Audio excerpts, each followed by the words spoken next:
এর আগের ভিডিওতে আমরা কি কি দেখেছিলাম? এর আগের আমরা ভিডিওতে দেখেছিলাম অনুপাতকে কিভাবে লেখা যায়, অনুপাতকে a:b আকারে লেখা যায়, আর এই a:b কে ভগ্নাংশে লিখলে কিভাবে লেখা যায়, a/b আকারে লেখা যায়। এগুলো আমরা কি দেখেছিলাম। আর কি দেখেছিলাম? লঘু অনুপাত। লঘু অনুপাতে কি বলেছিলাম?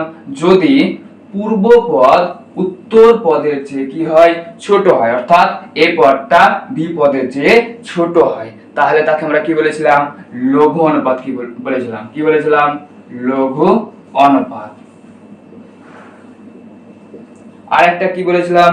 যদি এ পদটা অর্থাৎ পূর্ব পদটা বি পদের চেয়ে অর্থাৎ উত্তর পদের চেয়ে বড় হয়, তাহলে তাকে আমরা কি বলেছিলাম?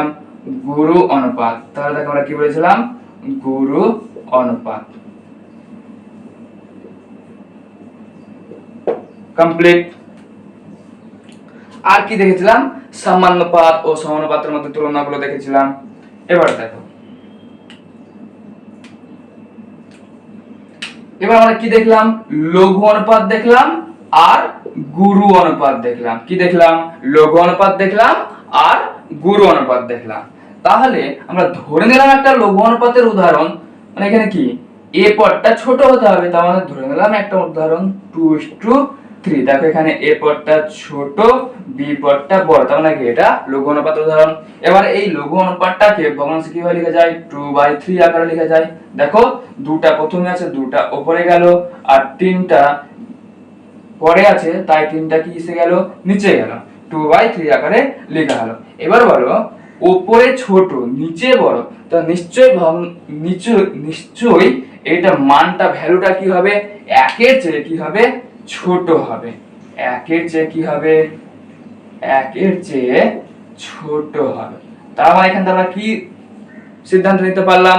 এখান থেকে আমরা বুঝতে পারলাম যে লঘু অনুপাতের মান সর্বদা, লঘু অনুপাতের মান কি হয়? সর্বদা একের চেয়ে ছোট হয়। ক্লিয়ার?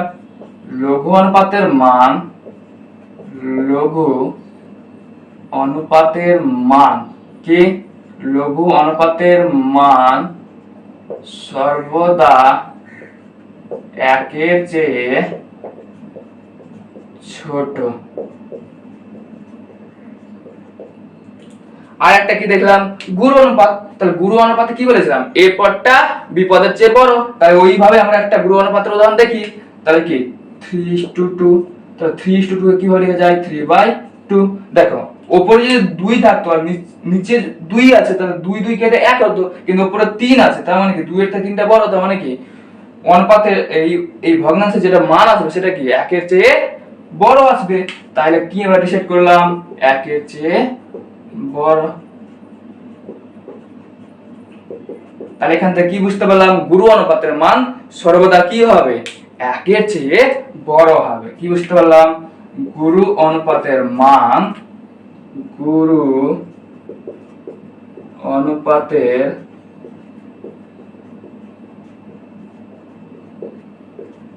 মান সর্বদা একের চেয়ে কি হয়? বড় হয়। তাহলে কি কি বললাম? অনুপাতকে ভগ্নাংশ আকারে লেখা যায়। লঘু অনুপাত, গুরু অনুপাত। লঘু অনুপাতটা কি হয়? সর্বদা একের চেয়ে ছোট হয়। গুরু অনুপাতটা কি হয়? সর্বদা একের চেয়ে বড় হয়। কেন আমরা দেখলাম লঘু অনুপাত মানে কি? প্রথম পদটা ছোট আর উত্তর পদটা কি বড়। তাই জন্য কি হলো? লঘু অনুপাতে একের চেয়ে ছোট হলো, আর গুরু অনুপাতে কি আছে? প্রথম পদটা অর্থাৎ পূর্ব পদটা বড় আছে আর উত্তর পদটা ছোট আছে, তাই এর মানটা বা ভ্যালুটা কি হলো? একের চেয়ে বড় হলো। কমপ্লিটেড, ডান। এবার আসছে অনুপাতের কয়েকটা সামান্য ভাগ, মানে অনুপাতগুলো কি কি টাইপের হয়, অনুপাতগুলো বা রেশিওগুলো কি কি টাইপের হয়, অনুপাতগুলো বা রেশিওগুলো কি কি টাইপের হয়। তাহলে দেখো অনুপাতগুলো বা রেশিওগুলো কি কি টাইপের হয়।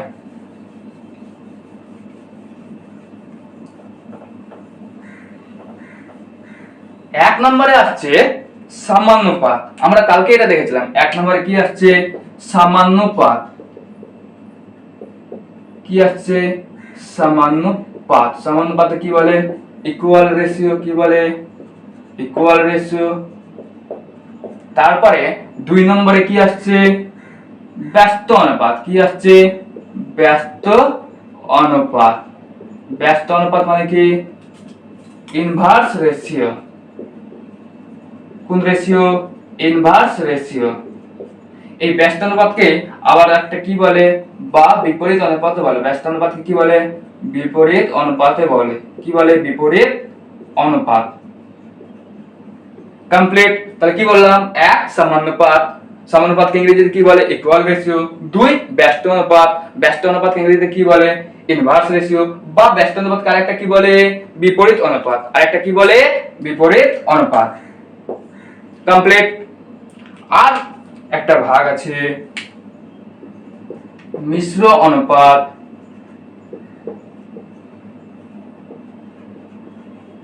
Mixed ratio.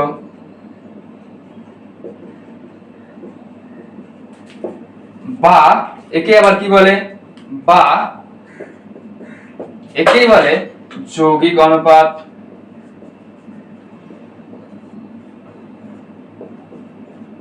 যৌগিক অনুপাত। বা একে ইংরেজিতে কি বলে? একে ইংরেজিতে কম্পাউন্ড রেশিও বলে। কি বলে? Compound ratio. কমপ্লিট। আর কি কি আছে? আর সামান্য কিছু কিছু আরো ভাগ আছে। কি দেখে নিয়ে এগুলো? একটা আছে ডুপ্লিকেট রেশিও। কি আছে? Duplicate ratio. ডুপ্লিকেট রেশিওকে বাংলাতে কি বলে? দ্বিগুণানু অনুপাত। কি? দ্বিগুণানু অনুপাত।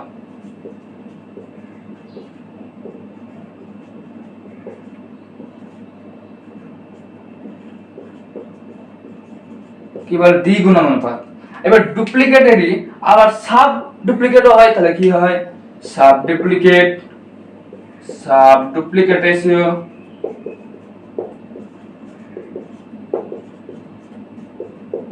সাব ডুপ্লিকেট কি? এটা কি হচ্ছে? দ্বিগুণানু। তাহলে ওটা কি হবে? দ্বিভাজিত অনুপাত। সাব ডুপ্লিকেট মানে কি? দ্বিভাজিত অনুপাত।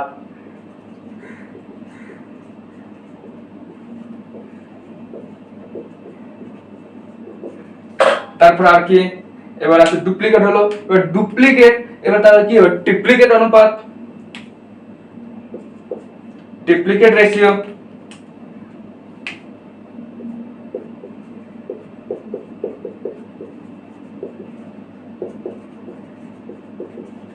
ট্রিপ্লিকেট রেশিওকে বাংলাতে কি বলে? ত্রিগুণানু অনুপাত।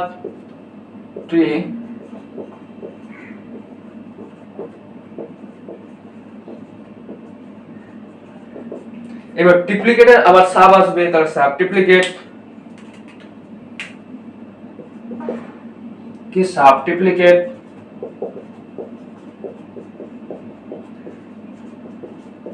সাব ট্রিপ্লিকেট মানে কি? ত্রিভাজিত অনুপাত।